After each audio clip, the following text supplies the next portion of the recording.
Hi friends, നമ്മൾ ഇന്നലെ post ചെയ്തൊരു വീഡിയോയ്ക്ക് വളരെയധികം റെസ്പോണ്ടാണ് കിട്ടിയത്. നമ്മൾ എന്താന്ന് വെച്ചാൽ ഗില്ലിന് ഒത്തിരി അവസരങ്ങൾ നൽകുന്നു എന്നുള്ളതായിരുന്നു നമ്മളെ വിഷയം.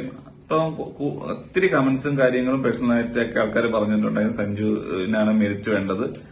നമുക്ക് അങ്ങനെ പറഞ്ഞാൽ പോരല്ലോ, നമുക്ക് അവരുടെ പ്രകടനങ്ങളുടെ അടിസ്ഥാനം ഒന്ന് വിശദീകരിച്ച് നോക്കാം. ഇവർ രണ്ടുപേരും ഓപ്പണറായിട്ട് കളിച്ച മത്സരങ്ങളൊന്നും പറഞ്ഞാൽ സഞ്ജു 17 മത്സരങ്ങളാണ് കളിച്ചിട്ടുള്ളത്. എന്നാൽ ഗില്ല് 31 മത്സരത്തോളം കളിച്ചിട്ടുണ്ട്. ഏകദേശം സഞ്ജു കളിച്ചതിന്റെ ഇരട്ടിയോളം മത്സരങ്ങൾ ഗില്ല് കളിച്ചിട്ടുണ്ട്. അതിൽ അവർ അടിച്ചു കൂട്ടിയത് സഞ്ജു 522 റൺസാണ് നേടിയിട്ടുള്ളത്. അതേ സ്ഥാനത്ത് ഗില്ല് വന്നിട്ട് 762 റൺസ് നേടിയിട്ടുണ്ട്. നമുക്ക് ആവറേജ് നോക്കാം.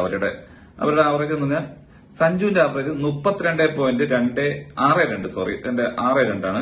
അതേ സ്ഥാനത്ത് ഗില്ല് കുറച്ച് കുറവാണ്, 28.22 ആവറേജ്. ഇനി ഒരു ഓപ്പണർക്ക് വേണ്ടത് സ്ട്രൈക്ക് റേറ്റ് ആണ്.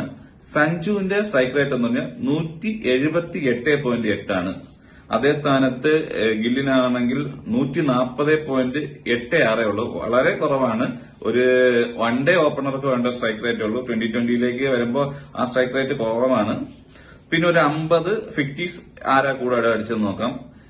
സഞ്ജു 17 ഇന്നിംഗ്സിൽ നിന്ന് 1 ഫിഫ്റ്റി മാത്രമേ അടിച്ചിട്ടുള്ളൂ. അതേ സ്ഥാനത്ത് ഗില്ല് 31 ഇന്നിംഗ്സിൽ നിന്ന് 3 ഫിഫ്റ്റി അടിച്ചിട്ടുണ്ട്. അവിടെ ഗില്ലാണ് കൂടുതൽ നേടിയിരിക്കുന്നത്. എന്നാൽ കൂടി ഗില്ല് മത്സരങ്ങൾ സഞ്ജുവിനെക്കാട്ടി ഇരട്ടി കളിച്ചിട്ടുണ്ട്. അതേസമയം 100 നോക്കാം. സഞ്ജു 17 മത്സരത്തിൽ നിന്ന് 3 സെഞ്ചുറിയോളം നേടിയിട്ടുണ്ട്. എന്നാൽ ആ സ്ഥാനത്ത് ഗില്ല് വന്നിട്ട് 1 സെഞ്ചുറിയാണ് അടിച്ചിരിക്കുന്നത്. അപ്പൊ ഏത് അടിസ്ഥാനത്തിലും ഓപ്പൺ ചെയ്യാൻ ഇന്ത്യൻ ടീമില് ഗില്ലിനെക്കാട്ടിയും യോഗ്യൻ സഞ്ജു ആണ് എന്നുള്ളതിൽ ഒരു തർക്കമില്ല. അങ്ങനെയാണ് ഡേറ്റാസ് കാണിക്കുന്നത്. അതുകൂടാതെ നമുക്ക് അവരുടെ ഫീൽഡിംഗ് നോക്കാം. സഞ്ജുവിന്റെ ഫീൽഡിംഗ് മികവ് നമുക്ക് എല്ലാവർക്കും അറിയാവുന്നതാണ്. IPL-ലും ഒക്കെ നമ്മൾ കണ്ടിട്ടുള്ളതാണ്.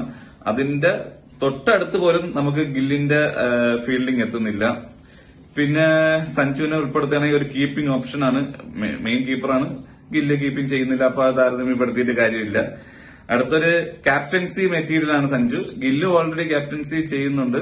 പക്ഷെ 2020 നോക്കുമ്പോ IPL വെച്ച് നോക്കുമ്പോ IPL ഏറ്റവും ലോസ്റ്റ് ചെയ്യുന്ന ടീമിനെ മുകളിലേക്ക് എത്തിച്ച ആളാണ് സഞ്ജു. അവിടെയും സഞ്ജുവിന്റെ ബ്രില്യൻസ് നമ്മൾ കണ്ടതാണ്. ഇപ്പൊ ഡൊമസ്റ്റിക് മത്സരത്തിൽ സയ്യിദ് മുസ്താഖ് അലിയിലും സഞ്ജു നയിച്ച കേരളം സഞ്ജുവിന്റെ നേതൃത്വത്തിൽ 2-3 മത്സരങ്ങളൊക്കെ ജയിച്ചതാണ്. അപ്പൊ എങ്ങനെ നോക്കിയാലും ഈ 2020 ഇന്ത്യക്ക് വേണ്ടി ഓപ്പൺ ചെയ്യാൻ നമുക്ക് എപ്പോഴും അനുയോജ്യൻ സഞ്ജു സാംസൺ ആണ്. അങ്ങനെയാണ് ഡേറ്റാസ് മനസ്സിലാക്കുന്നത്. ഡേറ്റാസ് അനലൈസ് ചെയ്യുമ്പോൾ മനസ്സിലാക്കുന്നത്. നിങ്ങളുടെ അഭിപ്രായം ദയവായി കമന്റ് ചെയ്യുക, മാക്സിമം ഷെയർ ചെയ്യുക, സപ്പോർട്ട് ചെയ്യുക. Thank you friends.